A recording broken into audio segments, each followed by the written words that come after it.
మీకు కష్టమొస్తే ఓదార్చడానికి చాలామంది ఉంటారు. కానీ మిమ్మల్ని ఆదుకున్నదెవరు? బహుశా ఎవ్వరుండరు. ఈ ప్రపంచంలో ఒక నిజముంది. అదేందంటే నో వన్ కేర్స్. ఇది దుఃఖించాల్సిన విషయం కాదు. ఇది మీ గొప్ప ప్రయాణానికి ఒక గొప్ప మొదటి అడుగు. టాపిక్‌లోకి వెళ్ళే ముందు నేను ఇంకో కొత్త ఛానెల్ క్రియేట్ చేశాను. Specially dedicated to vlogs and movie reviews. Link కింద కామెంట్‌లో పిన్ చేశాను. సబ్స్క్రైబ్ చేసుకోండి. Okay, coming to the topic. యాక్చువల్‌గా మనం ఏదైనా పని చేయాలంటే చాలా ఎక్కువ ఆలోచిస్తాం. ఎవరన్నా ఏమన్నా అనుకుంటారో అని. యాక్చువల్లీ ఎవ్వడంతా ఖాళీగా లేడు. వీడు ఏం చేస్తుండో ఎప్పుడు అని చెప్పి ఆలోచించేంత, మీ మీద టైం అంతా ఇన్వెస్ట్ చేసేంత టైం నాకు తెలిసి ఒక మెచ్యూర్ పర్సన్‌కి ఉండదు. ఇంకా మన చుట్టూ టాక్సిక్ పీపుల్ అయితే మస్తు మంది ఉంటారు. మీరు ఏం చేసినా కామెంట్ చేసేటోళ్ళు ఉంటారు. ఫర్ ఇన్స్టెన్స్ మీరు ఒక పెద్ద ఏదైనా పని చేసి మీకు పద్మశ్రీ వచ్చినా కూడా వీడు దాని మీద కామెంట్ చేసేటోడు ఉంటాడు. వాడు ఏమైనా అరే గేమ్కి ఇచ్చుడేంద్రా, మళ్ళీ యాక్చువల్గా వానికి ఏం రాదు, వానికి ఏం పని రాదు, ఏం రాదు. ఎంతసేపు వాళ్ళు టాక్సిక్ పీపుల్ అనేటోళ్ళు వీళ్ళే. అసలు మనం వీళ్ళకి ఎంత దూరం ఉంటే అంత మంచిది. మనని వాళ్ళకి ఎంతసేపు ఏం చెప్తారంటే వేరేటోళ్ళ ముందు కామెంట్ చేస్తూ ఉంటారు. మన మనం లేనప్పుడు మన గురించి బ్యాడ్గా మాట్లాడు, అరే వీడిదిరా అని చెప్పి మాట్లాడు. అలాంటి వాళ్ళ గురించి పెద్దగా ఆలోచించాల్సిన అవసరం లేదు. అసలు వాళ్ళకి ఇంపార్టెన్స్ ఇవ్వాల్సిన అవసరం అస్సలే లేదు. మనకు నచ్చింది మనం చేసుకుంటూ వెళ్ళిపోవాలి అంతే. నీకు ఏదన్నా చేయాలనిపిస్తే సొసైటీ గురించి మాత్రం అస్సలు ఆలోచించకు. నీకు నచ్చితే మాత్రం చేయి. కానీ ఒక్క విషయం మైండ్లో పెట్టుకో, ఇప్పుడు నువ్వు చేసేది నీకు ఉపయోగపడుతుందా లేదా ఫస్ట్ పాయింట్. సెకండ్ పాయింట్ ఏంటంటే నువ్వు లాంగ్ రన్లో దీన్ని చేయగలవా అంటే కన్సిస్టెన్సీ ఇంపార్టెంట్. ఎట్లా అంటే ఇప్పుడు ఏదో నువ్వు ఈ ఈ ఇప్పుడున్న హైలో ఈ 15 రోజులు చేసి నెల రోజులు చేసి మళ్ళీ ఊకుంటా అంటే వేస్ట్ ఇక. మళ్ళీ నువ్వు లాంగ్ రన్లో చేయగలవా, దాంట్లో స్కిల్ని నువ్వు ఇంప్రూవ్ చేసుకోగలవా అని చెప్పి నువ్వు ఆలోచించుకో. అట్లయితే నువ్వు దేంట్లోనైనా నువ్వు ఫోకస్ చేయగలుగుతావు. దీనికోసమే ఒకటి కొత్త ఫార్ములా ఉంది. నేను ఒక టిప్ చెప్తా. దాన్ని ఏంటంటే 7 years and 30 minutes ఫార్ములా అంటారు.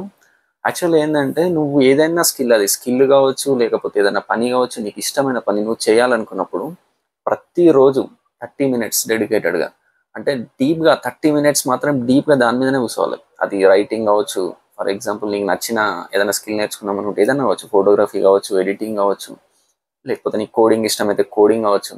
కానీ ఆ 30 minutes డైలీ కన్సిస్టెన్సీ ఇక్కడనే important. 7 years 30 minutes per day నువ్వు దాని మీద ఇన్వెస్ట్ చేయగలిగితే, దాని మీదనే కూర్చొని డీప్గా, అంటే ఒక్క మినిట్ కూడా వేస్ట్ చేయకుండా దాని గురించి నోట్స్ రాసుకొని దాని మీదనే కూర్చున్నావు అనుకో 7 years, నువ్వు దాంట్లో ఆ స్కిల్, నువ్వు పర్టికులర్ స్కిల్ నువ్వు హై లెవెల్ వెళ్ళిపోగలవు ఫర్ షూర్. ఇది చాలామంది రిపీటెడ్ పీపుల్ ఫాలో అయ్యే ఫార్ములా. ఇది అండర్లైన్ చేసుకో, 7 years 30 minutes. ఈ ఫార్ములా ఖచ్చితంగా వర్కౌట్ అవుతుంది. దీన్ని ఫాలో అవ్వు. ఇక నా విషయానికి వస్తే, నేను ఈ ఛానల్ స్టార్ట్ చేద్దామని ఎప్పటి నుంచో అనుకుంటున్నా యాక్చువల్గా, కానీ చేయలేకపోయినా. ఎందుకంటే అంటే ఈ ఛానల్ అని కాదు, యాక్చువల్గా నాకు ఫిల్మ్ మేకింగ్, రైటింగ్, ఎడిటింగ్ ఇవి ఇష్టం అనమాట. నేను ఎప్పటి నుంచో అనుకుంటున్నా ఛానల్, యాక్చువల్గా 5 years నుంచి అనుకుంటున్నా స్టార్ట్ చేద్దామని. కానీ కొన్ని రీజన్స్ వల్ల స్టార్ట్ చేయలేకపోయినా. కానీ ఇది స్టార్ట్ చేసే ముందు నేను ఫిక్స్ అయినా ఒకటి, ఈసారి స్టార్ట్ చేస్తే మాత్రం కన్సిస్టెంట్గా చేస్తా, ఎవరు ఏమనుకున్నా చేస్తా, లాంగ్ రన్లో చేస్తా. వ్యూస్ రాకపోయినా సరే, సబ్స్క్రైబర్స్ రాకపోయినా సరే, అసలు ఏం రాకపోయినా సరే, నేను నా ఇష్టం కోసం చేస్తాను. ఇది నా ప్యాషన్ అనుకొని చేస్తాను, కన్సిస్టెంట్గా చేస్తా అని ఫిక్స్ అయినా. అది ఈసారి నేను అంత డెడికేటెడ్గా ఉన్నా ఈ ఛానల్ గురించి అయితే.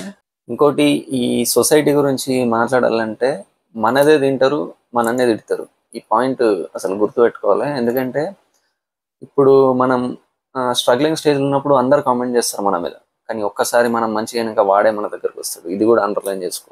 మనం ఒక్కసారి సక్సెస్ అయినాక వాడే మన దగ్గరకు వస్తాడు 100%. ఇంకొక పాయింట్ ఏంటంటే, ఇది కూడా strict rule, stop comparing your self with others. ఎందుకంటే అంటే ఇది మీరు అనుకోవచ్చు, ఇది నార్మల్గా కొటేషన్లో చదువుతామని. నార్మల్ కొటేషన్ వేరు, కానీ ఇందులో చాలా డీప్ మీనింగ్ ఉంటుంది. ఇప్పుడు నార్మల్గా బండి మీద పడేటప్పుడు హెల్మెట్ పెట్టుకొని కూడా అంతటి ఉంటుంది, అందరు చదువుతారు, కానీ ఎప్పుడు పాటించాడు. ఒకసారి కింద పడ్డాక వానికి తెలుస్తుంది ఆ బాధ. ఇది కూడా అంతే. ఎందుకంటే ఒక్కొక్క పర్సన్కి ఒక్కొక్క జోన్లు ఉంటాయి. అది స్కిల్స్ కావచ్చు, ఇంట్రెస్ట్ కావచ్చు. ఒకనికి తొందర వస్తుంది, ఒకనికి లేట్గా వస్తుంది. మనం వాళ్ళతో కంపేర్ చేసుకున్నారే మనం ఇట్లున్నాము అని చెప్పి అస్సలే అనుకోవద్దు. ఎవరిని తాకదు అంది, ఎవరికి వచ్చేంత వానికి వస్తుంది. మనకున్నది వానికి లేకపోవచ్చు, వానికున్నది మనకు లేకపోవచ్చు, అది ఏదైనా కావచ్చు. ఎప్పుడు కానీ ఇది చాలా ఇంపార్టెంట్, ఎవరితో కంపేర్ చేసుకోవద్దు. మనదేందో మనకు తెలిసి ఉండాలి. ఇంకొకటి, మన మీద మనకు సెల్ఫ్ రెస్పెక్ట్ ఉండాలి, సెల్ఫ్లో ఉండాలి. ఇది కూడా చాలా ఇంపార్టెంట్. ఎవడో ఏదో ఉన్నాడని అసలు ఊరుకోవద్దు. సెల్ఫ్ రెస్పెక్ట్ అనేది చాలా ఇంపార్టెంట్ మన లైఫ్లో. ప్రపంచం పట్టించుకోలేదని అస్సలు బాధపడకు, దాన్ని ఉపయోగించుకో. ఎవ్వరి చూడని దగ్గరనే నిజమైన విజయం ముడుతుంది. ఇదేదో నీతి సూక్తులు చెప్తారు అనుకోకూరు, ఇది వాస్తవం. యాక్చువల్గా ఎవ్వడు ఎవరి గురించి పట్టించుకోడు. మళ్ళీ ఒకసారి చెప్తున్నా, ఇది నిజం, వాస్తవం. No one cares. Thank you for watching.